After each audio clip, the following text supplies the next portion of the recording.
Well, I guess I can ask the same kind of question I asked Tyler. Okay. One of the things we've been talking about a lot at this particular table is sort of representation and stuff like that. And it's great representation for girls, and as one, I really love it. But as someone raising like a 9-year-old genderqueer kid, one of the things that we've been looking at is how masculinity is represented differently in your characters than in traditional ones. And so how do you feel about that? How do you feel that the character is representing masculinity? And how do you think it's going to grow and change for your character specifically?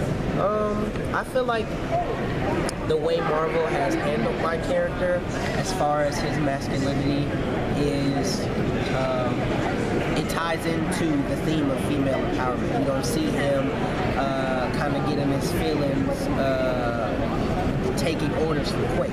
That's his partner, but he knows that she is the lead, of the team. So I think just the way he talks to any of the characters, any of the female characters, and the way that they interact, I think that is the insight into how comfortable he is with his masculinity and just being okay with not taking the lead.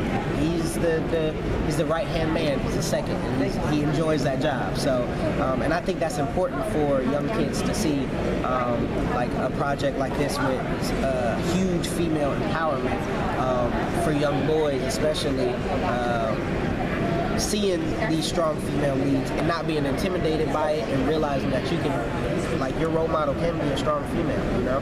There's nothing wrong with that. So I feel like that's what this show, that is some of the themes that that this project is introducing. With that said, and talking about Patriot enjoying being sort of like looking up to women and other superheroes, which of the, not in sort of the young superheroes, but of like the classic big name Marvel superheroes, which female hero do you think that Patriot would most like to work with or would most look up to? That's a good one. That's a good one. I think the one that comes to mind right now is someone that he's already working with is Captain Marvel. Just seeing the way that she handles situations, doesn't lose her poise. I think that is something that, and then her relationship with Captain America. If you've seen Secret Warriors at the end, you see that he makes an appearance, and you see their interaction. So I feel like it's still in the realm of what he already knows. So I definitely feel like that's the character that he looks up to. What's the most challenging aspect of the voice acting for you? The most challenging aspect is trying to evoke different emotions with grunts. Because to me, who is performing it, like, I know in my mind what I'm thinking, but I just don't know if what the person is hearing is getting the emotion that I'm trying to evoke while doing it. So I think that's the hardest part, and I think that's honestly me just overthinking it a little bit. I feel like once the idea has gotten to my head, the emotion that I have when I do the grunt, it'll come across, because when you think it happens. So I think that's definitely one of the most difficult parts.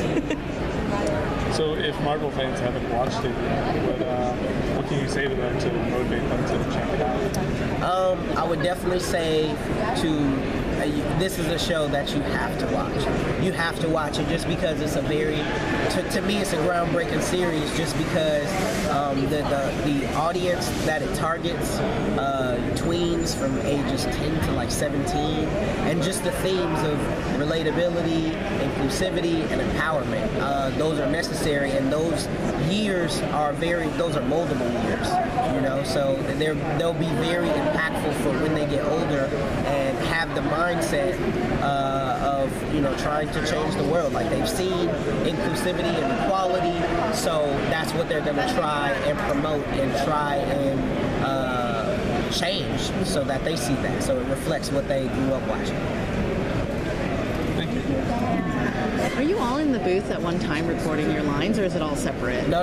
We're in the booth together, which I think it adds another special aspect to the series. Not being in a room with someone, you wouldn't get the same feel as far as, like having witty banter or, just chemistry. I think that's very important, especially for like the relationships between Kamala and Doreen. I don't think you would get the same feel if they weren't in the booth together doing it side by side. So I think that's a very special aspect, and I think that's what makes the show so great. Thank you. And I'm going to do one quick follow-up and then wrap up. This shouldn't take long. Okay. Particularly going back to earlier, how do you think that Patriot's relationship with Inferno is going to also sort of add to some of that dispelling toxic masculinity? Because I was like, yo, bro! Yeah. Are they going to be able to show something other than like man hug? I believe they will. I believe they will. I feel like there are similarities between Inferno and Patriot. They're both like super kind of chill, laid back. So I think what will be explored moving forward is, I think, the growth, and it's really, they're the only two males in the team, so I think it'll just kind of happen residually, like being around each other. You get to learn a lot about a person. They'll open up to each other, and I think just the setting that they're in, being surrounded by so many females, is going to have them kind of not even think about having that toxic masculinity. They'll be able to, say what they feel because they see that they're around them. Everybody says what's on their mind. They say what they feel, and sometimes they're vulnerable. So I think that is one of the things that I'm pretty sure, and I hope to see, is them just be okay with being vulnerable.